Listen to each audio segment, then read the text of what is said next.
नमस्कार दोस्तों, आपका मेरे YouTube चैनल एस्ट्रो कमला में स्वागत है। दोस्तों, आज हम वीडियो लेकर के आए हैं कि धन कमाने में किस प्रकार की परेशानियां आती हैं, धन कैसे अर्न करें। हम धन कमाने के लिए यहाँ पर विशेष करके सेकंड हाउस को ले रहे हैं कि सेकंड हाउस में ऐसा क्या है जिससे कहीं न कहीं आपको परेशानियों का अनुभव करना पड़ता है। शास्त्रों में कहा गया है कि द्वितीय भाव में यदि शुभ ग्रह है तो पैसा कमाने में आपको आसानी होती है। द्वितीय भाव में यदि अशुभ ग्रह है तो कहीं न कहीं पैसा कमाने में दिक्कतों का अनुभव करते हैं। अब यहाँ सबसे पहले हम लेते हैं कि पाप ग्रह कौन से हैं।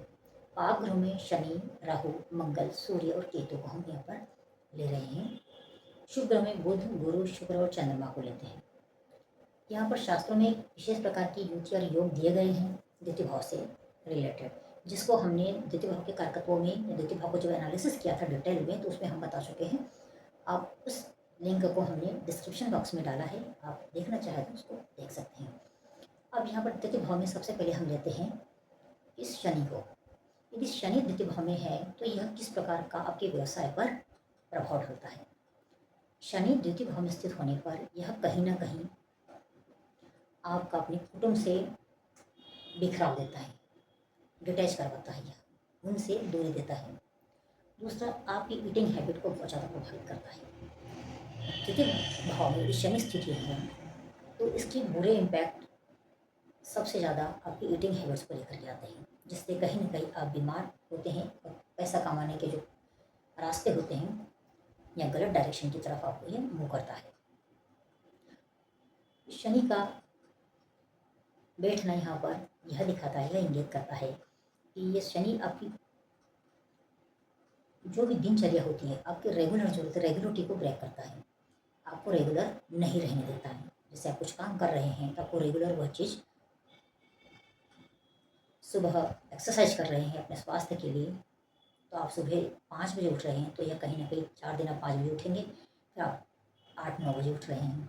तो आपका जो रेगुलर होता है, जो कुछ भी आप नियम चलाने की कोशिश करते हैं, उसको ब्रेक करता है। यह रेगुलरिटी कहीं न कहीं आपके व्यवसाय पर बहुत ज़्यादा प्रभाव डालती है। आप रेगुलर अपने व्यवसाय में भी नहीं रह पाते हैं, कहीं न कहीं चीज़ों को ब्रेक करने की कोशिश करता है। सेकंड हाउस आपके रहन-सहन के तरीके होते हैं।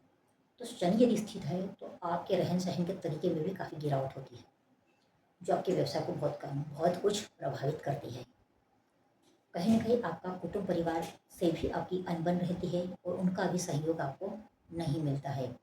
तो शनि यहाँ पर स्थित है तो इस प्रकार की परेशानी आपके व्यवसाय में आपको धन कमाने के लिए या पैसा कमाने के लिए आएगी ही, और उसको दूर करना है तो सबसे पहले आप रेगुलर रहे, अपने जीवन के रहन-सहन के तरीके को थोड़ा-सा सुधारें।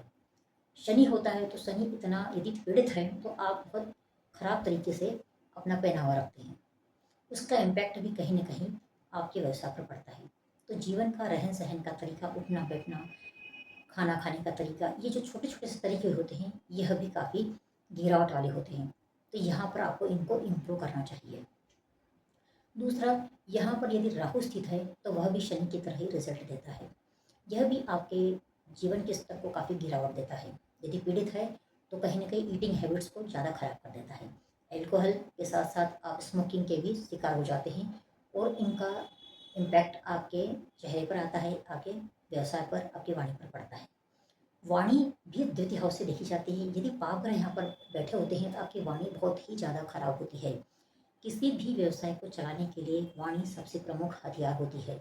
आप जितना अच्छे तरीके से अपनी बातों को रख पाते हैं, प्रेज़ेंट कर पाते हैं या किसी से इंटरेक्शन कर पाते हैं, तो आपके व्यवसाय को एक मजबूत आधार प्रदान होता है। तो यहाँ पर हमने जैसे आपको बताया कि यदि शनि और राहु, आपकी ईटिंग हैबिट्स को ठीक करिए, आपके रहन-सहन के तरीकों को बदलिए, और दूसरा, आपका जो वाणी होती है, कहीं न कहीं धीरे-धीरे करके अपनी वाणी को इम्प्रूव करिए। कोई भी गलत शब्द, या यहाँ तक कि हमने देखा गया है कि यहाँ पर गाली वगैरह भी व्यक्ति यूज़ कर लेते हैं। तो इस प्रकार के शब्दों का चयन नहीं करना है जिससे आपके पर्सनैलिटी पर उसका इम्पैक्ट आए। तो यहाँ पर यदि शनि राहु है तो आप ये अपने खुद के अंदर की रेमेडी है, उनको ठीक करिए। यदि शनि स्थित है, राहु भी स्थित है, तो इनके मंत्रों का आप जाप करके भी इनको इम्प्रूव सेकंड हाउस को कर सकते हैं, जिससे आपको धन कमाने में आसानी हो। यदि यहाँ पर मंगल और सूर्य बैठे हैं तो यह आपको वाणी दोष देते हैं। दोनों की युति हो या अकेला सूर्य हो या अकेला मंगल हो, ये अग्रेसिव प्लेनेट है। आपकी वाणी में ऐसे जबरदस्त शब्द होते हैं, आप बहुत जल्दी हाजिर जवाब तो देते ही हैं, पर कहीं ना कहीं वाणी में ऐसे खतरनाक शब्दों का प्रयोग करते हैं जिससे सामने वाले को बुरा लग जाता है। तो यह भी एक तरीके से आपके व्यवसाय में कहीं ना कहीं वाणी दोष की वजह से प्रभाव डालते हैं और आपके धन को प्रभावित करते हैं। यहाँ पर हमने भविष्य को नहीं लिया है, सिर्फ शुभ ग्रह पाप ग्रह को लेकर के हम चल रहे हैं। सूर्य एरोगेंसी का कारक है, अहंकारी बनाता है, हौटी बनाता है। तो यहाँ पर कहीं के उसका प्रभाव आपकी वाणी पर भी झलकता है और यह कहीं न कहीं आपके अहंकार होने की वजह से आपके व्यवसाय पर इम्पैक्ट डालता है और आपको कहीं न कहीं आगे बढ़ने की बजाय पीछे की ओर धकेलता है। क्योंकि विनम्रता दूसरा हथियार होती है। आप वाणी के साथ साथ विनम्र होना बहुत आवश्यक होता है। अच्छी वाणी के बाद में विनम्रता व्यवसाय को आगे बढ़ाने के लिए बहुत सहायक होती है। तो यहाँ पर विनम्रता भी हम सेकंड हाउस से देखते हैं। विनम्रता के लिए यहाँ पे सूर्य और मंगल यदि साथ में बैठे हुए हैं तो यह बहुत ज़्यादा अग्रेसिव वाणी देते हैं। जल्दी जल्दी यहाँ बात बात पर गुस्सा करके आप अग्रेसिव होकर के गलत शब्दों का चयन करते हैं और कहीं ना कहीं आपके व्यवसाय पर इन चीज़ों का इम्पैक्ट आता है। दोस्तों, शनि, राहु, मंगल और सूर्य अलग अलग भी हो सकते हैं या इनमें से कोई भी दो ग्रह बैठते हैं तो इनका इम्पैक्ट उनके कारकत्व के आधार पर आता है और यह कहीं ना कहीं आपको आपकी पर्सनालिटी को प्रभावित करता है।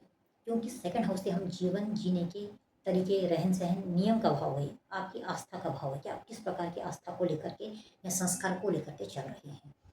तो यहाँ पर ये इम्पैक्ट डालते हैं, ये उन चीज़ों को, अच्छी चीज़ों को ब्रेक करने की कोशिश करते हैं।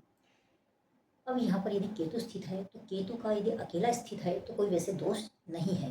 तो यदि शनि या मंगल राहु सूर्य के साथ स्थित होता है तो उनके कारकत्व को ये बढ़ा देता है। केतु का केवल एक काम होता है कि ये दूसरों के कारकत्व को बढ़ा देता है। यदि अकेला स्थित है तो सिंपल सा इसकी एक इम्पैक्ट ये आता है कि यह कहीं ना कहीं आपके कुटुंब परिवार से आपको तोड़ता है, अकेला रहने का प्रयास करवाता है। तो यहाँ पर हमें थोड़ी सी इन चीज़ों का ध्यान रखना है कि मेलजोल करने में थोड़ी दिक्कतें देता है केतु। अकेला स्थित है तो किसी और के साथ स्थित है, शनि के साथ स्थित है तो शनि के प्रभाव को बढ़ाएगा। मतलब यदि आपकी ईटिंग हैबिट गलत है तो ये और ज़्यादा गलत करने की कोशिश करेगा, उस चीज़ को बहुत ज़्यादा अपर लेवल तक ले जाएगा। सूर्य स्थित है तो सूर्य के आपके वाणी दोष को बढ़ा देगा, आपके हकला करके बोल सकते हैं, आपके वाणी में कहीं ना कहीं गड़बड़ी होगी।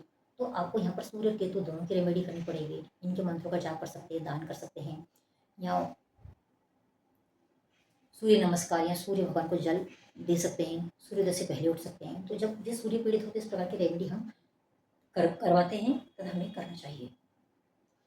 दोस्तों, ये तो रहे पाप ग्रह किस प्रकार इम्पैक्ट देते हैं और धन कमाने में कहीं ना कहीं हमें परेशानी का अनुभव करना पड़ता है इनकी वजह से। तो आप थोड़ा सा ध्यान रखिए। अब हम किसी और नए विचार के साथ फिर प्रस्तुत होंगे। जब तक के लिए गुड बाय, टेक केयर।